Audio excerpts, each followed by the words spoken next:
Hola! Today we will be looking at yes and no questions. How to ask these questions in Spanish when all we expect as an answer is either yes, sí, or no, no. Hello and welcome back to another Spanish lesson with me, Eva. As promised, today we will see how to ask questions to get either a yes or a no answer. Or maybe as well, or I don't know. But anyway, they are the so-called yes and no questions because that's sort of the answers we want to elicit, okay? Before I explain how to ask these questions, don't forget to subscribe if you haven't yet. Don't forget to click the bell button if you haven't yet. And if at the end of this lesson you think, this was a good lesson, don't forget to like it. Okay, good.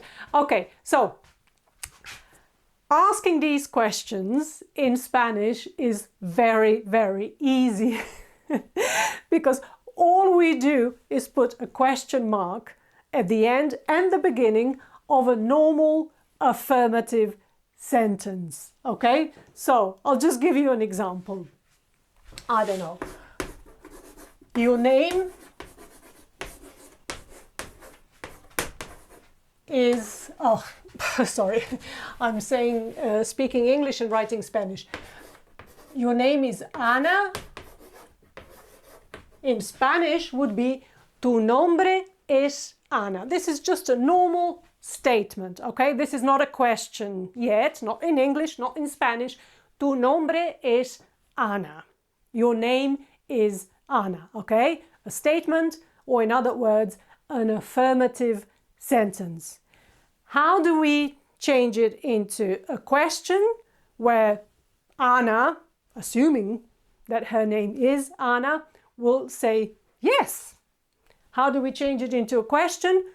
In Spanish, we simply put a question mark at the beginning, upside down, and another one at the end. But when we speak, this is in writing, when we speak, we slightly change the intonation, okay? So we don't say it as a statement, as something that we already know, as a fact. We have to show some curiosity, okay? So the intonation changes. Tu nombre es Ana. The intonation goes slightly up, no? The upspeak. We have to apply the upspeak, no? Tu nombre es Ana. We show curiosity. So we let her know that we are not sure. Is it Ana? And she might say, yes, sí, mi nombre es Ana. No, mi nombre es Isabel, for example. No, my name is Isabel, okay? So again, very, very easy. You start with a normal affirmative sentence, a normal statement, no, a fact. You state a fact, and then you show curiosity or doubt. It's like, is your name Anna? No? In writing, it's just the question marks. In speaking, it's the intonation, okay? I'll give a few more examples and that will be all for today, okay? Tu nombre es Ana. I don't know. Vives en Francia. You live in France, okay? Maybe I know it, maybe I have no doubt. I know you've already told me or someone's told me that you live in France, but maybe I'm not sure, okay? In which case, I have to turn this affirmative sentence, this statement, into a question. And when speaking, I will say, ¿Vives en Francia? Francia? No, the intonation goes up in the end, okay? Another one. Tienes 32 años. You are 32 years old.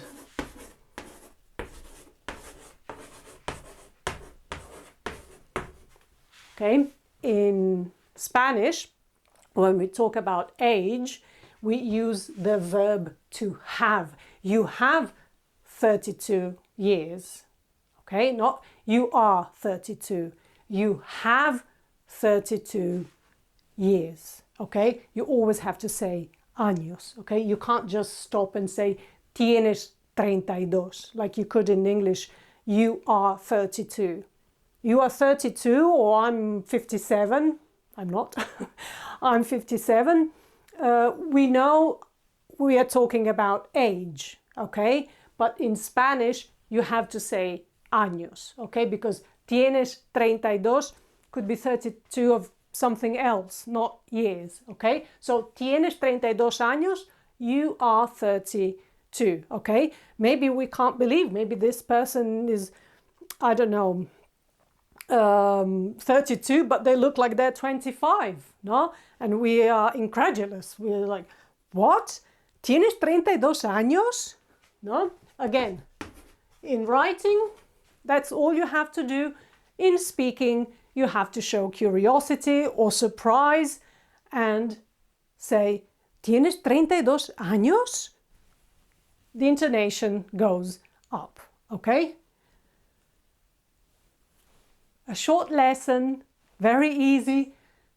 Just remember to change your intonation and you will go from a statement, from an affirmative sentence to a very simple yes and no question, okay? So the answers to these questions are either yes or no, okay? When you want to inquire about specific information, where, how, who, when, how much, etc., you have to form your questions slightly differently, okay? But for yes and no questions, this is all you need to do, okay? Take care and see you in the next lesson.